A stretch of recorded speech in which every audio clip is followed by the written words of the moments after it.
Welcome back to Fantasy Turf War, the coolest fantasy football league on the planet. This is season 2, episode 21, overall our 97th episode, and there's a ton to talk about.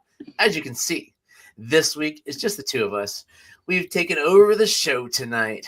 Corey's out in the Arctic wilderness enjoying more snow, and apparently it's been a wild and crazy week from what I'm gathering. And our wonderful co-host, Cameron Bassett, he's on vacation. Miss you, Cameron. But it's going to be an exciting night, and we might go a little rogue. You know what they say, when the cat's away. Let me introduce you to my wonderful co-host, Susan, the Gridiron Goddess. Hey, how's it going? That's good. I'm fighting the cold, so if I sound congested, you might have to carry it on here. But we're getting over that. It was I got you. Fun week. It's like everybody's sick right now. My daughter's been coughing from insane stuff. Yeah. Well, I'm excited to be here. Susan, the Gridiron Goddess. This is my socials tag. Yeah. Make sure you guys, if you're watching, like the stream, like the video here at the top. That helps us out a lot. So. And if you post, oh, wait, what? You guys can't get away that easy. Oh, no. I'm on vacation, but I am always on the job, okay? I could not let a week go by without my two friends here on the show, so I'm going to let you guys be in the driver's seat today. I'm just excited to be able to be here on vacation. I'm in the Smoky Mountains, so it was a pretty long day today. So everybody else is upstairs watching Dancing with the Stars, but I am playing with the stars with you guys right now. So let's get it rocking here. All right, so for our friends at home, we are streaming live on several platforms. We appreciate you being with us as well. Week 7 came and went, and we're starting to have some predictability with NFL players and teams.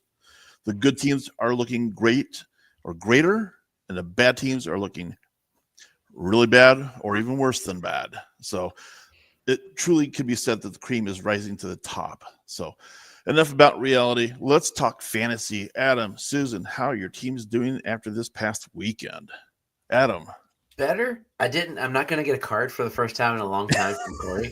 So that's a step for those of you that are first time listeners or watchers or whatever we call this. Corey sends a card every time you lose in Fantasy Turf War, and my team is it's basically a hospital. But this week they just went berserk thanks to Bo Nix, who actually he's not even in here. I talked about him a lot Sunday on the Couriers show, but Bo Nix in that 5 minutes of playing football just sent me over the top. I went crazy, and I'm up to 8th place now. I have no chance of catching Susan. I have no chance of getting it to the top, but I'm in spoiler mode. But otherwise, it was an interesting week. I have one league where there's a guy I've lost to twice this year, now by a grand total of 3 points. Otherwise, my cream teams are up, my triage units are down, and other guys are floating in the middle. How about you, Susan? I did okay this week. I went to bed last night because that game just went late. I was like, I'm done. I went to bed last night, projected to win in 2 matches of my 11, and woke up and lost. So that sucked. But I think I won 5 of the 11. I did lose in Turf War this week, thanks to a lot of, from people. But overall, the week was okay. I won in some leagues that I needed to get some wins in, which was great.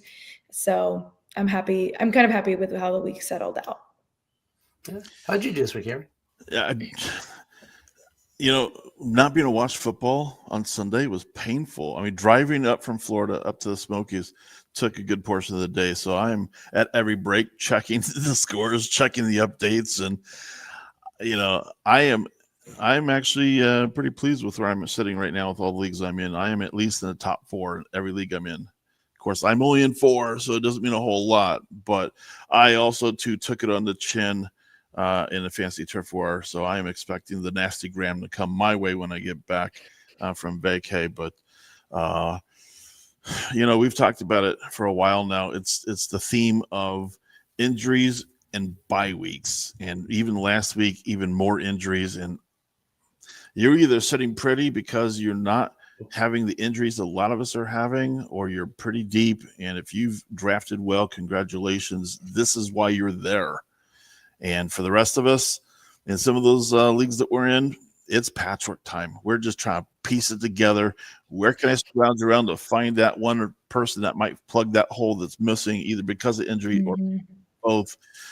I did not see some of these injuries coming, and it's like, are you kidding me? Yet more have fallen. Oof. I started Mike Evans everywhere. I sat him because going into Monday night, you have to understand who you have available and who is going to be a question mark or game time decision. And I had Evans on a team or two. I benched him. I had other options, and it's like I may not get very many points, but I'm going to try to at least get something out of it. Same thing with Ibuka. I had him. I wasn't sure he's going to play. Yeah. I had to bench him. I had to go with something I knew was happening. Yeah, my biggest game time decision really came down to Jacobs, because they said he's truly going to be a game time decision. Yeah. And so I'm having a 4:05 start time with one of my running backs, and I've got the 4:25 with Jacobs. So I'm playing it down to the minutes to say, is Jacobs going to play or not?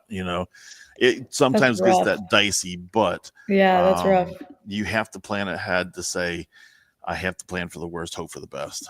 So, but at the end of the week, I took it on the chin in one of the games I was in, Fantasy Turf Wars.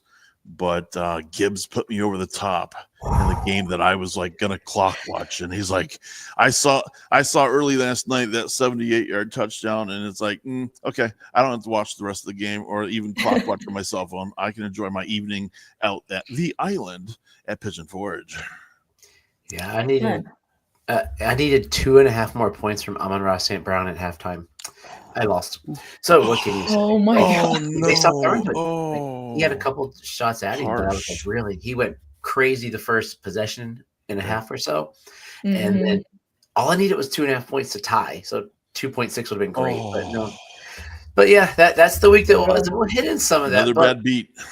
It hurt. But all of us here, not only are we avid football fans, but we also have teams we root for. So we're, being that Susan and I took over, we thought we were going to zag a little bit on some of this opening discussion. We're gonna take a moment to highlight our favorite NFL teams, along with real life and fantasy assets or struggles we're having with our team. So I'm outnumbered here, I think. Yeah. Susan, how about those Cowboys? First, tell us last weekend.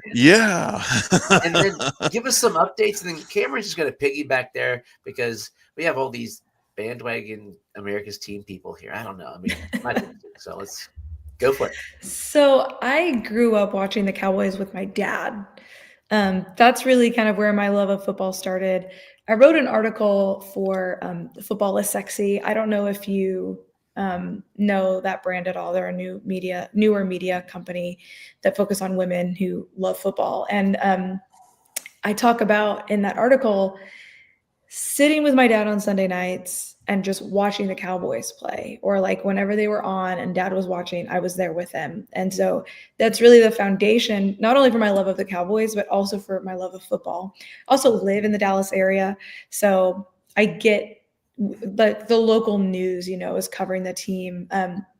There's actually a really good podcast called Girls Talk, Boys Talk that is 3 or 4 women, depending on who's there, that are sports reporters that cover the Cowboys specifically. And it's a really good podcast. They do a really great job to give you insights into the team. So I really enjoy listening to them.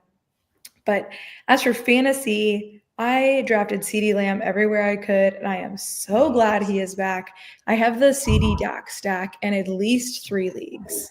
And so to get that was like, because Dak was going so late in the draft, that is one of the easier stacks to complete. And so I have CeeDee and Dak everywhere, and I'm so excited to get to start them again. They are on fire, and with the defense being not very good, they're going to have to keep up. So more points on the offensive side of the ball. They look like they're going to be on fire. So I'm super excited to watch the Cowboys play for real life and for fantasy. And Pickens, he is only on a 1-year contract there. He is going to get himself paid by someone next year. He has looked so good. I'm maybe that would be great. Yeah. I'm hoping Cowboys realize just what he's done for that team to give him the payday to be the nice compliment for Lamb. I too have been a CD Lamb fan from the beginning when he got drafted. It's like, this is the type of player that they needed. Fantasy, not able to draft CD Lamb in any of my leagues because I always drafted late in the rounds, and of course CD was going to be gone by that time it got to me. So nothing I can do about that, but I can certainly cheer for my Cowboys. I'd rather see a game where you're playing against another team at their best, and of course Washington was not this past week. So it's like, okay, great, Cowboys won, but, and you hate to have to interject it with a but, but in this case, it's still a win's a win. But at the same time, I'd rather beat somebody at their best. And as a Cowboys fan, it's not always easy because they've had so many good players on the teams, but not put together the entire team. They've always been lacking somewhere. And then once you think they've got it figured out, something happens, they get hurt. So it's been rough as a Cowboys fan the last decade or two. You'll have some good seasons, some good moments, but then they just cannot get the job done.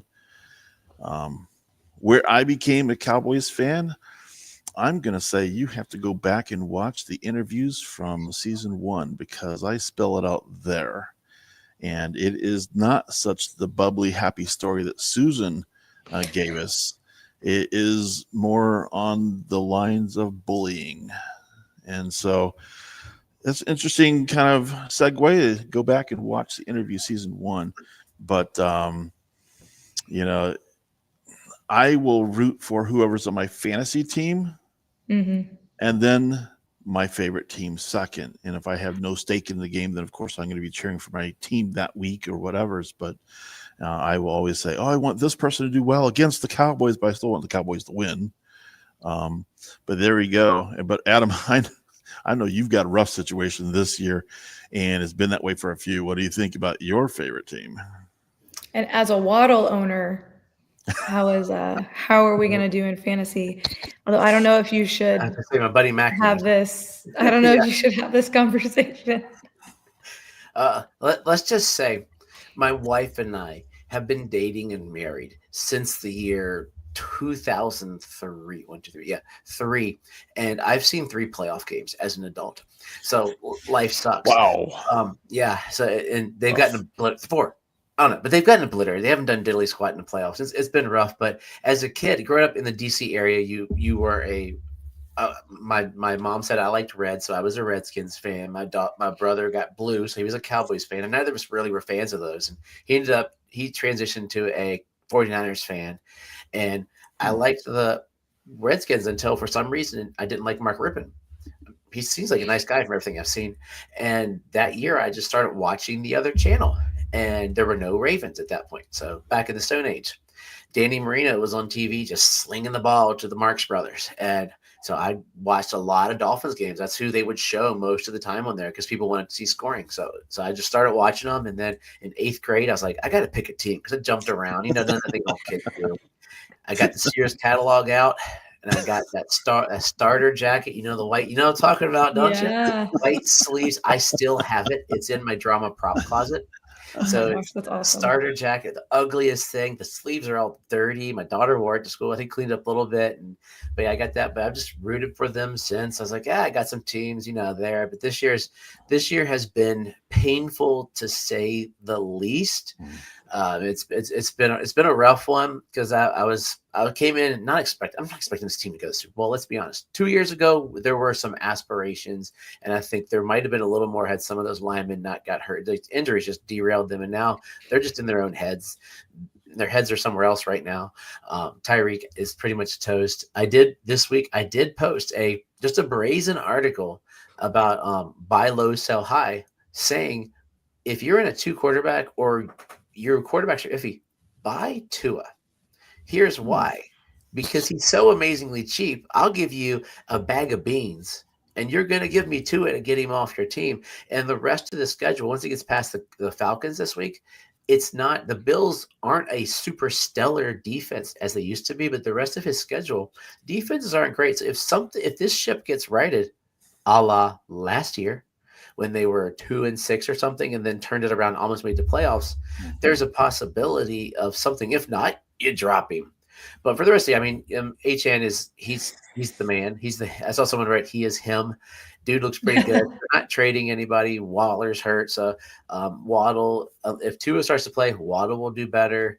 Malik could be a possession. But as far as fantasy, I'm petrified. I gotta play Tua in a couple 2 quarterbacks, but I've benched him at some 2 quarterbacks because last week, actually, I posted on my league I had Shador Sanders on my dynasty team. I said Shador Sanders scored more points than Tua this week.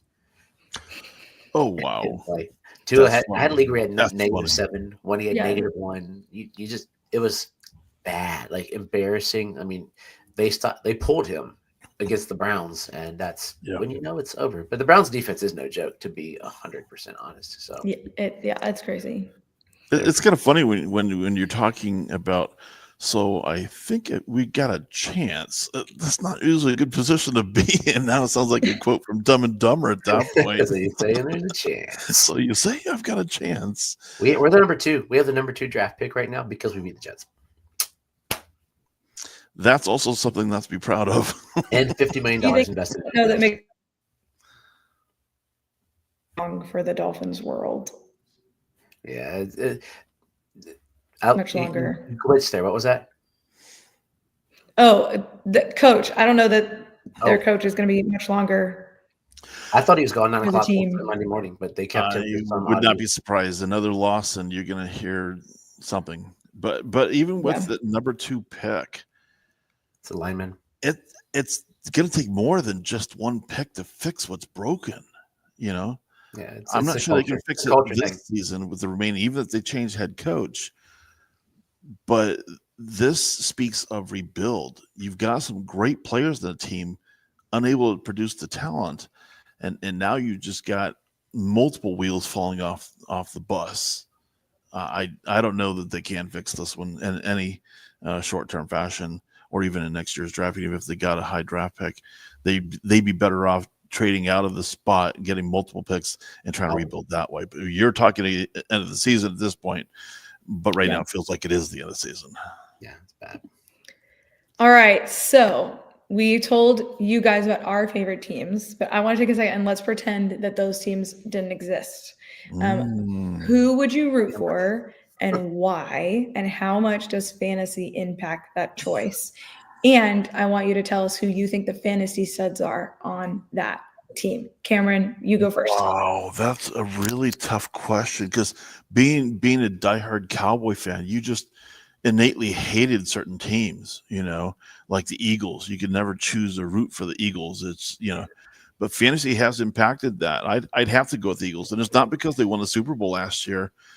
It really was very much because of who was on the team. You're talking AJ Brown and Hurts that I have had on my team, my dynasty team for 3 years plus at this point in time. You know, I drafted Hurts for my dynasty team when he's a rookie, and so then you start kind of cheering for your player, and then you start figuring out, am I really actually cheering for the team too now?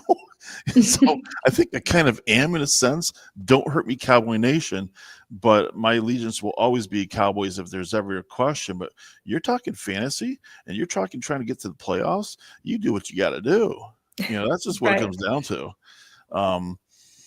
You know, so I think I'd have to go to Eagles, and not because it's the homer decision of, oh, they won the Super Bowl, you hate the Kansas City Chiefs anyways. No, that may be true, but I've been rooting for AJ Brown and Hurts because I have them on my dynasty team as a combo for the last several years, and it does sway your opinion. It'd be nice to root for teams that have some other good feel-good stories to them, or players that you've followed over prior seasons and things like that. But frankly, there are some teams I cannot possibly root for or cheer for just because the teams are just so pitiful. You know, it's like I might as well cheer for the Cubs every year and see if I can get my butt kicked. You know, hey, they won a World Series. They got one. Yeah, one. It's like the '85 Bears saying, "Well, we won the Super Bowl." Yeah, how long ago was that, guys? Stop reliving the past. You know. Should I mention I'm a Guardians fan too? Life is just bad. I hate myself to that point. Like, you made these choices, okay? And now I'm such a good dude. I can't. Okay, so if you were going to pick a different team, Adam, who would you pick? Realistically, I should say the Chiefs just so I can win something. Like that's what I should say. Like every team I have Wrong. loses. I mean, they're the lovable losers. I mean, the Guardians actually have been a decent team for about a decade there, but they're not good enough to hit that bump. And stupid Cubs. But thanks, Corey. But anyway, the team that I do is my bandwagon team this year is the Denver Broncos. I love Sean Well, Payton. you love Bo Nix. I love Bo Nix, man. And I did not love So- Bo Nix when we did our Couriers evaluation. I was like, this is some old dude out of Oregon. And then Bo Nix got drafted by Sean Payton. And all of a sudden, I'm like, oh, because Drew Brees is my favorite player of all time. Well, Zach Thomas and Drew Brees. Those are two of my favorite players of all time. And I was like, oh, man. He's sitting there talking him up. And I'm like, I'm hearing this. I'm hearing this, Peyton. So I know what's going to go on. And I've been on the Bo Nix wagon since he got drafted. I was like, oh, boom. Love this. It's going to be great. They're fun to watch. I'm like, oh, RJ Harvey. Ooh, they got, and their defense is good. I love great defenses. So that's, at least in my lifetime, the Dolphins have had a really good defense in the early 2000s. That was a lot of fun when their offense stunk, but you just can't win. So yeah, seeing them where they're going, I've liked Sutton. I'm hoping they're going to need to get that next receiver. So really, fantasy assets currently are Sutton as a wide receiver too.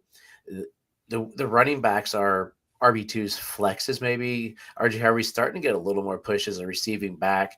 Ingram showing signs of life, and then he dies. Then he shows signs of life. But it's Bo Nix who put up close to 40 last week and the week before. Yeah. But it is this week's their fake stats to a point. Like they came back. Hopefully they carried on, but he played 5 minutes of football. The other 55 was not good. He had like 6, 7. I forget what it was. It wasn't good. Then all of a sudden, boom, 40. Because they just lit it up in the fourth quarter and put up all those points. It was exciting, and I'm going to be happy. But my Broncos, woohoo! Yeah, but these are also good stories for the NFL too, because that's what draws in the hype. And say, oh, did you see that game last night? Can you believe they did that? You know, it just draws more of that. That it's almost self-serving presence. You know, it just draws you right back in. You know. Cool stuff. Susan, so imagine that there were no Cowboys. Imagine you could root for a team that was more than annually 500. Who would it be and why? And say it's fantasy, is it fantasy based, or who are your studs on that team? So I'm going to go with the Tampa Bay Buccaneers. I like it. And here's why. Okay. All right. I really like Baker. Yes. So when he was with the Browns, some of my favorite, okay, this is really, really full circle crazy. Some of my favorite commercials on TV were the ones where he acted like the stadium was his house. Yes, I love those. Brilliant marketing, right? He did great. And then the Browns did him dirty, like straight up did him dirty, right? And then he made that one game amazing drive in Los Angeles, right? Yep. And it's like McVay gave him his mojo back. And I kind of wanted him to stay in Los Angeles because I thought that connection was there. But then he goes to Tampa Bay and is lighting it up. Like he is so good. And Liam Cohen, like they worked really well together. And I was a little worried about what was going to happen when he left.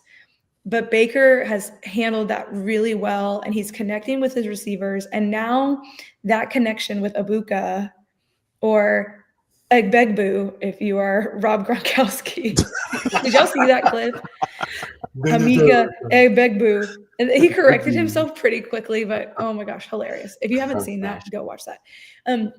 But that connection is amazing. And then there's Mike Evans has always been such a reliable fantasy asset. Having a rough year this year. He's done for the season, I'm sure of it, with that broken collarbone. Yeah. And that's really sad. But so also the only other professional football stadium that I have been to is Raymond James because I saw Taylor Swift's 1989 tour in that stadium. So my daughter would be proud of you, by the way. She is a Swiftie. Love the Bucks there. I loved when they redid this. The old orange sickles were classic uniforms, but I loved when they transitioned to the new color, the pewter and the red. It changed the culture of that team. That's back when Brad Johnson led them to a Super Bowl. That's always a good pull. But yeah, Baker's the man, and Poor Mike Evans, but I guess it's okay to be even with Jerry Rice in history. So Yeah. I love it too. Yeah. I live an hour from Tampa, and I'm telling you that they revere Baker Mayfield as a god at this point in time. I mean, he is the man.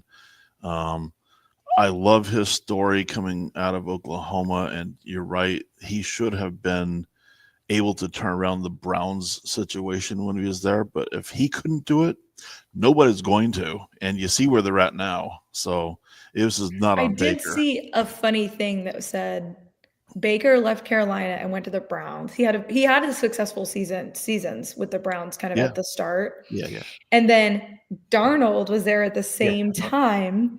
He is now a super successful quarterback. We've got 2 seasons in a row. He played really well for the Vikings. He's doing well this season for the Seahawks. So people are saying, so Bryce Young's next team, that he's gonna play well. Yeah. Someone asked me MVP right now on one of our threads, on one of my group threads, and I was like, Baker right now. That's how it is. So, well, did y'all see the video about Tez? He thought Tez Johnson. He thought they were saying, he's like, I haven't done anything.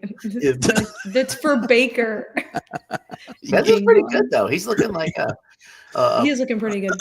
He's looking like an affordable Devonta Smith. So yeah, I thought that'd be a fun exercise for us to get talking tonight. It's a little different kind of thing. So I hope you all enjoyed that as much as we did. But we do have to keep the lights on here, and we can't do without one of our sponsors. And this week, since Cameron's on vacation and Susan and I did all the heavy lifting this week, we're gonna let him try to stumble over the heavy lifting. So wow, guys! About our talk about penalty for liking you guys that wanted to be on this show, and because I missed you, and I get this. Well, let me give you guys this. Let me take a quick timeout to shout out to our partners at Alpha Clash, the indie comic book trading card game that turns every match into a lore-driven battle for glory. In the Alpha Clash universe, superpowered contenders collide in a fast-paced game that perfectly blends fun and competition. Build your deck, unleash devastating abilities, and outmaneuver your opponent in a game that's as much about brains as it is about bold moves. The artwork will pull you in, the gameplay will keep you coming back, and the growing global community awaits. Head to alphaclashtcg.com and start your journey today. That's alphaclashtcg.com. It's time to enter the clash. Alpha Clash has also generously donated booster packs where you at home can win today. So here we go. This week, we were thinking of a fun name. We went with BYEpocalypse Now. We need like some cool. I've never seen that movie. Oh yeah, it's it's that movie you either love or hate or go, I don't know if I love or hate it. Like I've seen it a couple times, and I read the book it's based upon, which is super hard to read. It's called Heart of Darkness, but it starts with the Doors song, and I love the Doors, so that's what made it really cool to start. Start with the Sorry, I derailed us. Sorry. Okay, keep going. I can see the Doors for a couple hours, but as always, we encourage viewer participation. You like the Doors, man? We encourage viewer participation. We see some people pop up. We had our girl Sharon here who got in on the talk. She was a Packers fan in the '90s, and now she's a Louisville fan. So she got to the Ravens via Lamar and hoping that they bounce back. She's been a loyal listener and supporter of both of our programs actually as well. So keep on chiming in. That's what we're here for. If you all chime in and you have other stuff, we'll cut our stuff and put you all in there. So with any topic, if you want to add in any topics we're talking about, we will add it in there. Don't be shy. Agree with us. Disagree with us. It's all good here. I just saw my Fantasy Pros rankings. Not that great this week. So if you have a question about a trade, a start set situation, or you need our take on a player or your team, pop them in there. It's all fair game. We try to air as many as we can, but you can't get aired if you don't post. So let's see them. So as our show this week is entitled BYEpocalypse Now, we are heading into the biggest week of buys in the fantasy year with 6 teams on buy. There are players galore and take the next half hour. The Arizona Cardinals, the Detroit Lions, the Jacksonville Jaguars, the Las Vegas Raiders. Well, that's okay. The Los Angeles Rams and the Seattle Seahawks. We've been telling you for weeks. I mean, Susan has been telling you every week, be prepared for this week, to be prepared. But if you didn't listen, like me, let's get, before we get into those preparations, let's revisit a few of the games from the week 7 slate, and we're each going to pick like a game and how it affected us, and if we see some hope for the future. So, Cameron, what last week that you called up on as you were on your 22-hour, 3-hour tour drive? I hate seeing anybody who's hurt, especially a marquee player. And when Puka, they announced, was not going to play, it's like, okay, they still have Devonta Adams, and they still have a good running back situation, and you still have a good coach. So it's a matter of, are you going to be able to pivot? And Rams did. I had a feeling that Devontae was going to light it up. And when I saw he turned over to that third touchdown in the game, it's like, attaboy, there you go. The coach knew exactly how to play these guys, get the most out of them. And as we saw, they employed a lot of tight ends in their sets and a lot of targets. And it's like, you want to talk about somebody who gets a lot out of their players, you look at the head coach from the Rams, and he turned up the dial, and they just executed. That was just fun to get the updates from. I wasn't able to see it or listen to it necessarily, but yeah, great game. It's amazing about that game that they scored 35 points so efficiently. Oh yeah. Stafford had 182 yards and 5 touchdowns. That's got to be something in the record books. I mean, Devontae Adams had 3 touchdowns on 35 yards. Seriously, right? That's crazy. 35, that's it. This is like Jerome Bettis type numbers he's scoring there. Back in the day when he would have 10 yards and 3 touchdowns because he just bolted it in. But it was just crazy to see how they did so well. But it was quite a showing and quite a dud. But that's the theme of overseas games in my book, generally. So, Susan, who what game gave you some thoughts for pause or thoughts for growth? We're going to talk about this more later, but I do want to mention it here. The Eagles receivers finally getting some life. We're going to talk more about them later in the do you trust or not segment. But I did want to mention it here because that for me this weekend was pretty reassuring because I do have both those guys, Smith and Brown. I have them in several places. And so that was a relief for me personally as a fantasy player, just watching those targets head their direction. Yeah, that's that. I had my AJ Brown. I actually benched him in the league on a team that's that good. And I still obliterated the guy. I was like, oh, thank you, God. Yeah, mine's a quick hit. Oh, do you have some closing? Well, I do want to say, because we have talked about these two teams, let's do a quick hit on this question. Ooh, good question. Barkley or Adams? Leslie, is this a start-sit question for this week? If so, or is this a trade question? Because I know Leslie is a friend of mine, and she and her husband are in a league that's husbands versus wives type situation. And so it's a smaller league. And so it's possible this could be a flex question because I think it's an 8-team league. So Leslie, let me know if this is a start sit or if this is like a trade question. It's probably because Adams is not playing this week because the Rams are a bye week. They're out. So let me know. Barkley. Well, we can swing back. We can swing back around to that. But trade question. Ooh, that makes it even more interesting. Oh my gosh. Barkley or it's. I think I'd still go Barkley, even though he's been plodding along. Like he's halfway to where he was last year. They were showing some stats on TV. He's halfway to more or less to where he was last year, but he still is my newest favorite quote is he's a living, breathing running back.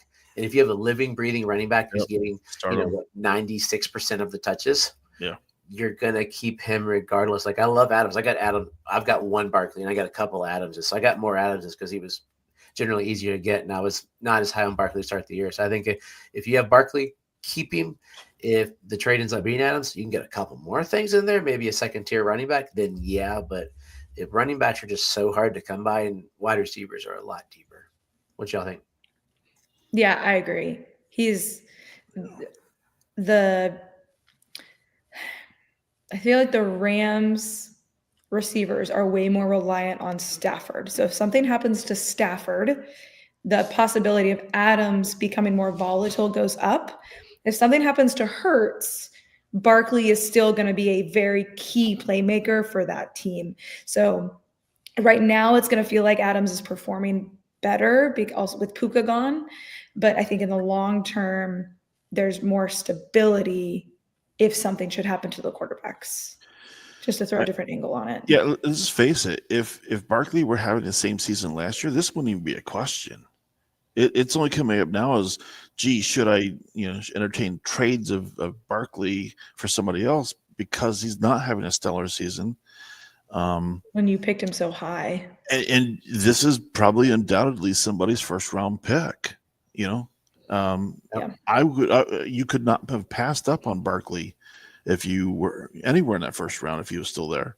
At the end, the problem comes down to is the Eagles. You can't figure out what they're going to do from one game to the next. We were thinking there's something wrong with Hurts because he's not passing. And then all of a sudden, over the last couple of games, it's like, okay, there is a passing game somewhere in there.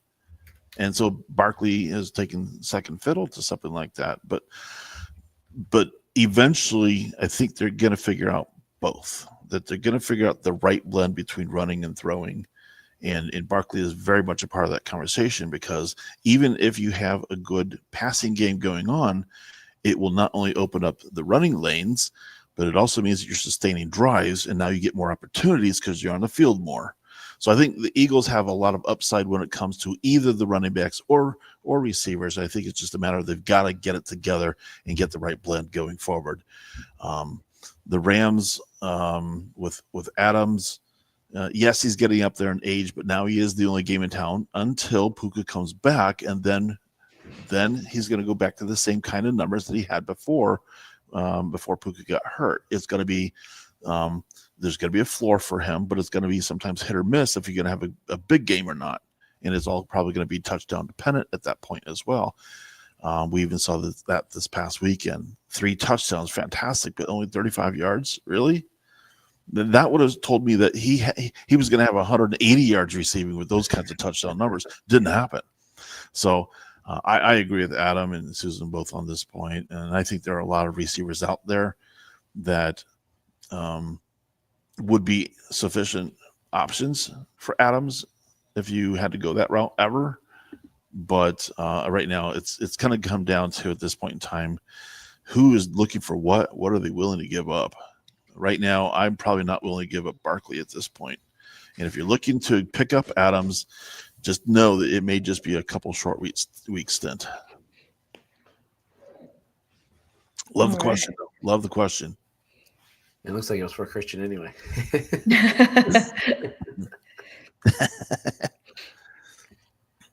So, Adam, you've talked to us about what our takes for the weeks were, the big games. Is there a game that called out to you, though? Or is it just the Broncos? Well, it's the Broncos game on both sides for me. Like in our show notes, I have separated them, but to me, it's on both sides. Seeing that Jackson Dart is still doing this. And if you go back to earlier in the year, I said, don't start Jackson Dart. And he just keeps doing this. The defense just let him down is what happened. So he's looking great. He looked good through the entire game, whereas Bo Nix looked good for 5.5 minutes. So I think the arrow is pointing up. JJ Wang posed the question, who would you rather have long-term? My answer is still, and I talked to a buddy at work actually, my answer still is Bo Nix. This time next year, same players, it's Jackson Dart because he's younger. But we've seen this movie. CJ Stroud, killer first year. Since then. Same thing with, Bo Nix, but the start was, but now he's coming back up. So he didn't stay the whole down. So it's a matter of what's that sophomore year look like once people learn what he could do. Because I think most people thought, we're not going to see Dart for a while. So that game just on both sides of the ball, quarterbacking was real impressive to see. My wife was looking for a substitute quarterback in the Dynasty League that she's in with me, of course, because Lamar Jackson's been down. And she went out there and she's like, what about Dart? And I told her he's got some future. He's got a future to him. He's got some good possibilities. You can't guarantee. He's just young. He's a rookie. Now I got a player against her this coming weekend. It's like, I'm not looking forward to that. Dang it. Like, I got him off waivers too. It was fun. Oh, mercy. I'm not going to live it down if I lose, guys. I'm just not, So but it's always fun for that have that husband wife game of the week kind of thing, as it were. You guys know what that's like. So, all right. So this is me, right, Adam? Yeah. Each week we've been talking about a few players on if we trust them, if we keep playing them, or if we don't trust them. There are situations or durations, like how long to play players that we might feel comfortable with. Others we just have to bench for now. Talking about benching Evans or having to bench someone you just mentioned. I'm sorry, the name is totally escaping me. But at home, let us know who you are concerned about trusting. Maybe we can throw one of them in there to talk about. But last week, we talked about 3 groups that were all pretty bad, pretty disappointing. The Cardinals running back room, the Chargers running back room, and then the Jets. Yeah, the Jets. They all stunk it up. So I hope you did not get burned by them. But let's try to do better this week. So here are a few situations that did well in week 7. And let's see if we think we are going to carry forward into week 8 or if it was just a flash in the pan. So let's start, Adam. How are you feeling about Joe 2.0, as the sign said, in Cincinnati with the Bengals wide receivers? In case you missed it, I pulled up my Superman show. My family watched Superman the other day. Joe, I was talking smack to little children at work this week. I was telling y'all because they're all Pittsburgh fans down here. I don't know why in Virginia, but yeah, Joe Flacco. I'm on the wagon. He's saving my dynasty team, which has Tua. So I'm playing Joe Flacco as my QB2 in the super flex spot. He's in a spot where the receivers are great. He's never really had 2 receivers this good in his career. He's won a Super Bowl without 2 receivers this good in his career. He now has a 1 AAA and a 1 in T. Higgins. So he's got great targets.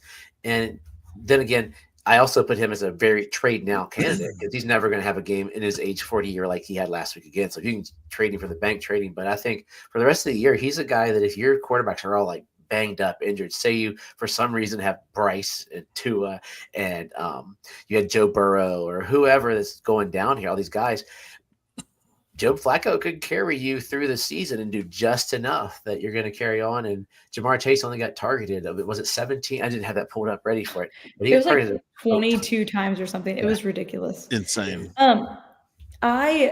Because we're talking about Joe Flacco here, I was gonna talk about him during the waiver wire segment, and then I came to the show doc, right? And they were here.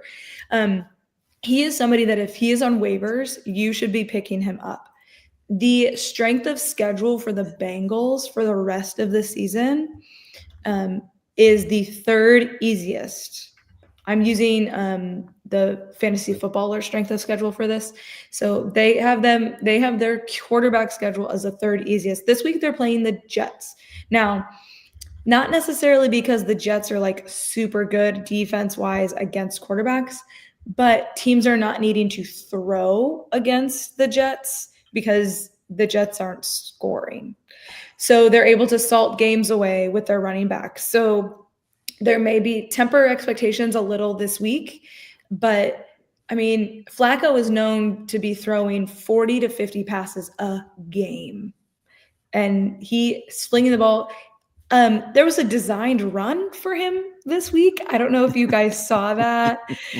So he's not necessarily totally statue, but he is moving a little, and I think not only is he going to be able to carry T and Chase Brown finally had a game because there's a quarterback now that can throw the ball to the receivers. So the defense has to be worried about them so they can focus on the receivers and opening running lanes, like we said just a second ago. Having good receivers and a good run game to balance the offense makes things run better for everybody in fantasy football.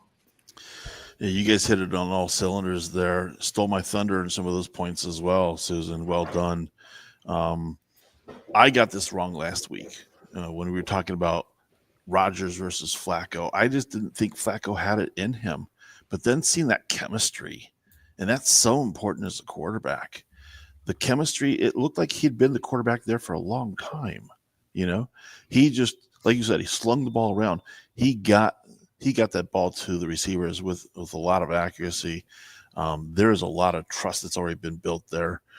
Even if the game script and you're playing against the lowly Jets at this point in time, they're still going to need the reps. And so I still would feel comfortable playing Flacco. I'd still obviously feel comfortable playing the receivers for the Bengals as well. This is the combo you're going to have to ride through the end of the season if you're a Cincinnati Bengals fan, if you want to make the playoffs, and he can get them there for sure. Yeah, so you weren't totally wrong on Rodgers. He had 2 pickles, but he had 4 touchdowns. So he's still, I mean, Flacco's just better because he's a nicer dude. That's pretty much how we're going to go. But we alluded to Aaron Rodgers was out of necessity, though, and he had to force a lot of that stuff, and he had a lot of receivers dropping balls, and so he did not have the receiver core that Flacco had. I mean, no, he doesn't. So, I mean, yes, Aaron Rodgers will elevate everybody's game around him. He always has, even back to the Packer days. But when it comes to flat out productivity, who do you trust the rest of the season? You ride the Bengals on that situation. 100%. We alluded to him earlier. The Eagles came to life. So Jalen Hurts had a great game. The Eagles receivers both showed out. A.J. Brown, who we left for dead. I mean, we haven't been really talking about Devonta Smith because he should be talked about more because those 2 guys are 1A, 1B. But we see A.J. Brown as the alpha. But they both just went bonkers this week. So, Susan, what do you think about them going forward? Are you starting to trust them, or are you hesitant? I am still a little hesitant, but Hurts only threw the ball 23 times, but he completed 19 of those passes. So the efficiency with getting the ball thrown, you're talking about that with Stafford, right?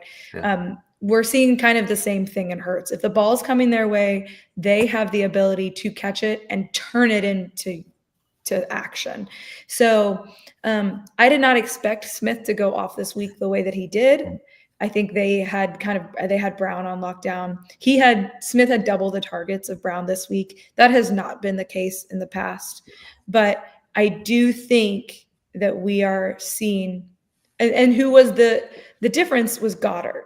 Goddard this week was basically he was not good for you so he was the expense of the receivers getting the passes, but those are the guys you drafted higher. Dallas Goedert is basically a waiver wire guy, a streamer at this point. So if you have A.J. Brown, you drafted him so high that you're starting him, and I think you can finally feel more comfortable with the fact that you are having to start him. I sure hope so. Yeah, I was very hesitant playing him the last several games just because you weren't sure what brand of Eagles football you're going to get. It's been a very long time since you've seen both Eagle receivers in the conversation for fantasy in the same weekend. It's one or the other, and sometimes the receiving game has just been absent, and so Barkley's gotten the fanfare. I am starting to trust A.J. Brown now on my roster. I think he definitely is the alpha. I think Smith he's the slot, but he's also more of a decoy. He's speedy, but he doesn't get the attention or the looks or the fanfare that he probably should get. So Hurts definitely has the weapons. It's a matter of who's the opponent. And so I'm going to be cautious, and I'm going to be looking every week to see, is this the right person to play versus everybody else I have on my roster? What's the best play call? And I'm going to get it wrong on my team too, like I did this past weekend. A.J. Brown had a great game, but I want to trust him every week because I'd like to. But I'm going to have to keep watching a little bit. Hurts can throw. It's a question of what does the game plan look like? We'll never know. Yeah. Sorry. I would say the rule is start your studs. If you got A.J. Brown, you got to start him. That's what it is. So, sorry, but go for it. Well, I was going to say, rather than doing the last one, let's do the 2 questions that are here. We have, do we trust Bill going forward? Ooh. And with Murray out, are we trusting Marvin Harrison? So let's start with Bill. Wild Bill. Yeah, Adam, what do you think? I was working on my rankings prior to the show. Well, with Bill, with Marvin Harrison, we don't have to worry. We can worry about that next week because they're on bye. But Oh, he's good. been Okay. disappointing in general, so I don't think it matters if it's Murray or the Brisket, whichever one is up there. It's gonna be I don't know what's up with that guy. Super talented. Hopefully something turns around in him. But with Bill, I am a little worried because he had that breakout week and he's been worrisome. And he's playing. They play. Who do they? Oh, darn it! I got all my games mixed up. Who do the Hold on, Commanders? I'll find it. I was looking. Whoever it was, it's gonna be. I'm on Not, vacation mode. I'm not supposed to know these things. they play the. I got it. The Kansas Chiefs. City. Oh yeah, they're in trouble. So they're playing against the Chiefs, who slowed down Jifty. Ooh, and then Seattle, and then Detroit. So the problem is going to skewer what Bill could have been building unless they figure something out because there's a possibility Daniels isn't playing. So that's going to be even worse for him. So I am worried about Bill. I moved him out of a couple spots. He's still flex thought, especially this week. I mean, this week you're probably playing Bill because you might have Gibbs. Like my Gibbs teams are crushed. They're in big trouble. So like you don't have Gibbs. You don't like we're going to go into all the teams that are missing, all the running backs you're missing. So you probably have to play him or flexing. But I am the worry meter on him is probably about an 8 right now, going up. Yeah, I would agree. Washington is becoming one-dimensional if certain key players are not playing, if they're not available. And right now, Washington's missing most of the receiving core.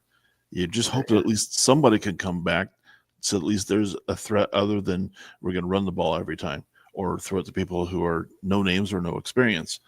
A little concerned about Wild Bill not going wild, but at the same time, I've got situations I've got to play him. I don't have a choice, and I'm just kind of hoping for the best at that point in time. As for Marvin Harrison, too much talent to be wasted like this is what it comes down to. Too much talent. They're doing something wrong down there in Arizona, whether it's not the right plays, the right packages, the right talent, the right support, something going wrong there. I'm glad I don't have any share of Marvin Harrison at all to have to worry about that question, because I would be very, very disappointed the fact that he should have been in that elite class, the alpha dogs that we talk about, and he's not. He's just not there. He's way down in the rankings. Did you see Robbie Chosen was playing for the Commanders? I saw that. He got a catch. Yeah. It's like, wow. My very first fantasy football draft, I had no idea what I was doing. It was 7 or 8 years ago. I drafted him second. Ooh. He was my second round pick in at that point was he in 2018. I don't even remember. It was terrible. I took Tom Brady round 1, and he was my second round pick. Well, Tom Brady. But yeah. So yeah, as always, guys, great discussions. We had some awesome discussions start out here. Now we're gonna get into our waiver wire segment because this is BYEpocalypse. So we're gonna hit some guys. If you have some people you want us to highlight here as we're going in, but there are 6 teams on bye, so many people are probably starting to freak out a little bit. If you've been listening here and listening to the Gridiron Goddess, you're prepared. But if you're not, don't fret. We're here for you. As we look at Week 8's disaster, also look at Week 9. Here are the upcoming buys again, because Week 9 is not much prettier. Week 8, Arizona, Detroit, Jacksonville, Vegas, the Rams, and Seattle. In Week 9, Cleveland, the Jets, Philly, and Tampa. There's some big guns there on those teams. And if that's not bad enough, being without Gibbs, Genty, Stafford, JSN, McBride, the injury list is getting longer. So here are some names to keep an eye on. They are either, some of these are already designated out. Some of them you got to watch and pay attention to. So at quarterback, JJ McCarthy, Jaden Daniels, Michael Penix, Brock Purdy, Bryce Young. Keep an eye on those guys. Wide receiver, Nakua, Collins, he's going to be out. Collins, Evans, he's done for the season probably. Yep. Godwin, Brian Thomas Jr., Debo, Calvin Ridley, McLaurin, Garrett Wilson. Whew. Running back, Bucky Irving, Kendre Miller, he's gone to IR. Jacobs, monitor that calf injury. Jacobs like always has questionable days during the week. It'll really be pay attention to Thursday, Friday to see if he plays. And then tight end, Komet, Waller, and Njoku. So let's talk about options. As always, your situation at home will likely dictate who or if you should pick some of these players up. We are going to continue the process we used last week. Instead of giving you a list of players that might be out there, you know where to find them. The best way to learn is to just dig in and do some homework. So we're going to focus on our favorite pickups for the week. If you have a player you're curious about, throw them in the chat. We can add them to our discussions. We're here for you, so don't hesitate to ask. Adam, let's start with you. Who is your first hot waiver wire pickup that you're looking at? And also at this point, some of who you're looking at guys you can pop in this week that might take up some space. And you're also looking forward. If you're heading to the playoffs and you have DeAndre Swift, Kyle Monangai should be on your team. He's starting to get – he's not going to take over the Bears backfield. But he had a week. This week he had 13 garbage time touches, 81 yards a touch. And he's had 5, 4, 6 touches. So he's getting touches within the offense to get comfortable there. And I even read an article today saying, it seems as though Johnson might have found – the way to set up his Montgomery Gibbs, kind of his Sonic and Knuckles kind of idea. So Monangai should not be on a waiver wire because he's a running back that's getting touches. And if Swift tweaks an ankle, if Swift, God forbid anything that happens, he is going to jump in and he's going to be the starter. They skipped over Rashawn Johnson. So he's a guy to grab, a guy to push there, unless your bench is super, super shallow and you got to save guys. But if he's on your waiver wire, grab him in case of emergency. And you might have to play him this week, and he's getting enough touches that, there's that possibility of sneaking in there a couple points. 13% rostered. Yeah. On Sleeper. Snagging. So I'm going to give you a tight end again. National Tight End Day this weekend. Ooh, yeah. 25th. Kate Otten at the very end of that game. The Lions defense clearly had Baker rattled, and he was looking for his offshoot in Kate Otten. He got 9 targets. Baker threw the ball 50 times. So that was an 18% target share, not quite up at the elite tight end level that we want, but Evans is now gone. So go ahead and keep an eye out for Kate Otten. Only 32% rostered. He had 9 targets this week, 7 receptions for 65 yards. And he didn't get to the end zone. He hasn't yet. So hopefully one is coming. They're playing New Orleans next week, which is a good matchup for them. Not one to be super worried about. Okay, Cameron. All right, Cameron. Yeah, and as much as it pains me to say it, because, I'm not a Kansas City fan, I'm also looking at BYEpocalypse of you might have to start filling in some holes here. And if there's one thing we've learned over the last several weeks is that when Kansas City gets rolling, everybody eats. And lately it's been game script where things have gotten out of hand. And while we know that Pacheco is right now getting a lot of the carries, things like that. And Hunt really didn't get much this past week. A lot of it was Brashard. Don't be fooled by the fact of, is Brashard moving up in the pecking order? No, Brashard Smith is still number 3. But I think gameplay makes every bit of difference. And so if you're looking to fill a stopgaps, they're playing against Washington this week. And so that means that they could easily put them away the same way Dallas did. So if Hunt is out there, might be the best pickup because Pacheco won't be there. Hunt's not rostered very much. And then Brashard Smith, rookie, I'd say maybe spin it that way too, because I think Brashard might get some reps in that regards. So it looks like we have a relevant question when it comes to the Chiefs as well. Vidal and Pacheco on waivers. I need which one? Well, don't be fooled by last week because Pacheco got kind of written out because of the game script. They had early, so they didn't need him. They rested him a little bit. I actually would go Pacheco over Vidal at this point in time, just because and only because, we know that Kansas City is going to employ the running game, trying to establish that first. They haven't done it much, but Pacheco's due. He hasn't gotten very much. Not to say I'm not a Vidal owner or person who's on the bandwagon. Yeah. If it's possible, get them both. You don't have to worry about choosing which one. So, and strength of schedule is about equal for them team-wise. it is. This week is a middle of the road matchup for them. Next week is a good matchup for both teams. So in I'm going week to 9. Dow though, actually, because Haskins, if you're going, I mean, especially if you're looking at this week, Haskins was listed as doubtful on my sleeper early, on my Yahoo earlier. So, and it's a short week, so we got 2 days till the game. So if you're listed doubtful on Tuesday, you're probably not going to be jumping in. So you'll have a backfield all to yourself on the third, to go with. So for this week, if you're looking long game, we'll see where they go. But if I'm going long game, Pacheco probably because he's the starter for the rest of the year. Short because Hampton's going to come back. But if you're looking for like the short these weeks here, I pick up Vidal and run with him this week. So fair enough. I could roll we got 3 quick guys. We're going to give a name, and we're going to give you about 2 reasons why we support these guys, and then get us ready for our favorite little segment. My next guy is Arande Gadsden. I love him because he's the son of Dolphins great Arande Gadsden. Great receiver. You probably don't know who he is, but if you're a Dolphins fan back in the early 2000s, you loved him. But he's been getting targets, 7 targets the last 2 weeks, and he just went berserk this week. 9 targets and 8 targets, rather. Sorry. He had 164 yards on 7 catches and a touchdown. And that's with Keenan Allen and Johnston both playing through the game. Justin Herbert's found his guy. He's going to be on he's on all my waiver pickups that I can possibly pick him up on if he's still there. I wish he was there in my dynasty teams, but pick up Aranje Gadsden. Susan. All right, I am going Alec Pierce of the Colts. Who would have thought? Daniel Jones and the Colts, right?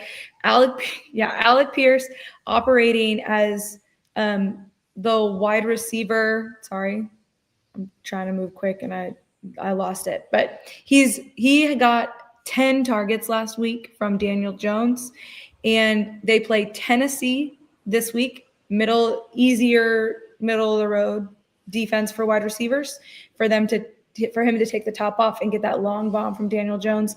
Next week they play. Let me look at it. Pittsburgh. Bottom defense against wide receivers. So 2 decent matchups for you to carry you through the bye weeks, because the Colts bye week is not until week 11. So, but you're looking at this as a flex guy, right? You're not starting him as your wide receiver 1 or 2, but this is somebody who has the chance to get you a long shot, great long pass for your flex spot. Yeah, I'd resonate the same thing as the flex spot, and I'd go Franklin from Denver. You just don't show up with 10 targets if you're not trusted. They threw it his way because they do trust him. So, and you'll see, if you go back over the last several games, you'll see, it's been a little spotty here or there, but I think this is a matchup that you can't exploit with him as a flex. They're going against Dallas, and that's very favorable. Dallas is worst against receivers at this point. And, you're only probably going to need somebody in a flex position like this for 1 week, because you probably have other receivers you're going to get back either from injury related situations getting healthy, or because the bye week situations resolving themselves out. You got your regular starters back. I'd roll with Franklin. Yeah, I mean, the duck connection with my favorite Broncos against your favorite Cowboys. That's how we roll. Well, so here's what it is. Fantasy means everything. As I mentioned, little Jimmy has struck again. He is perfect, 6-0. Wow. And let's tell you what we're talking about here. On our weekly show, we have a segment called Start and Sit. We have our token little Jimmy coin that we will flip. And we do want to give Tank Talk Podcast props for the inspiration to do this segment. And we have our little Jimmy right here. Every week, we have a couple of players that you just can't decide who you want to set, who you want to start. You can't decide on. Well, save that pressure. Use your start set coin featuring little Jimmy. Flip him. If whatever he lands on, do that for the player. If it goes well, congratulations. If it doesn't go well, it's not your fault. Little Jimmy did it. The worst thing is to not flip little Jimmy at all. But if you have been watching the shows, little Jimmy has been right every single week. It may be time for you to consider listening to little Jimmy. Or better yet, just buy yourself a little Jimmy coin. They're adorable. FantasyTurf4.com, or you can message any of us and we'll make sure you can get your way on social media. It's only $5 plus shipping. I mean, little Jimmy has been wrong. Sounds like the best little promo item ever in the history of fantasy sports. So last week, little Jimmy was talking about my boy Chris Olave. Little Jimmy said to start Chris Olave, and we were saying that dude gets targets, and all he did was have 5 receptions for 98 yards and 2 touchdowns. So this week, I'm giving little Jimmy a little challenge here. Derrick Henry, disappointing running back of the year for Sharon's Baltimore Ravens. He has 88 attempts, 439 yards, and 4 touchdowns. That makes him the running back 20. I think I had him ranked like running back 3 for the year. This week they have Chicago, who slowed down Bill last week, and they're playing some decent defense. He's projected, and I pulled the projections, I think, from Fantasy Pros, and I rounded up. So we're looking at 16 touches for 86 yards and a touchdown, and that's on half PPR. Players that are around him, we're looking at, Breece Hall, Jordan Mason, which could adapt depending on Aaron Jones, who's been assigned that he can't come off IR. Rashad White, Bill, K9. We know who that is now. and Montgomery. So here we go. Start or set Derrick Henry. Oh, boy. Little Jimmy Pressure's says on. Start. Set. Set. Little Jimmy says to set. Oh, boy. Wow. Is Jimmy going to be wrong? Finally. Last time I said Jimmy was going to be wrong with Keenan Allen, and I was wrong. So here's the deal with this week is hopefully, knock on wood, but Lamar should be back this week. They've been saying through the injury that he was going to be coming back after the bye, and that he will be back week 8. Please, Lord, let that be so, because they need him. They need him. They need him. They need him. The defense is looking okay, but not unpassable for Chicago. And the thing will be is if the Ravens can get their act together and get up, Derrick Henry is going to have a good game. That's the thing with Derrick Henry. When the Ravens go up, he has a great game. When they're down, that he totally gets game scripted out because he does not really catch passes. So he's not out there on third downs. That's Justice Hill. So the question for you to decide is, you being the universal you, is do you think that the Ravens can turn it around this week against a 4-game win streak Bears? So they're on a heater right now. They've been playing really well. Can the Ravens stop that? And can Derrick Henry take advantage of that? I am going to say no. So I'm going to agree with little Jimmy, which is terrible. Wow. I think I have to agree with Susan. And the last time we both agreed, we were wrong and little Jimmy was right.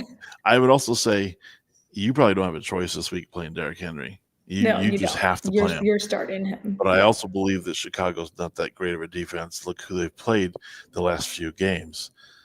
New Orleans, Washington, Vegas, Dallas.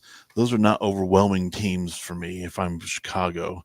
Yes, you're in a certain number of game winning streak, but at the same time, this is a game where I think Derrick Henry could show why he is the king. This would be the game to do it, but I agree. It's going to come down to you need to have Lamar back. It doesn't start without him. It will end with him, though. I'm saying Lamar comes back. Everybody buy your little Jimmy coin this week before he gets it wrong. Buy your little Jimmy.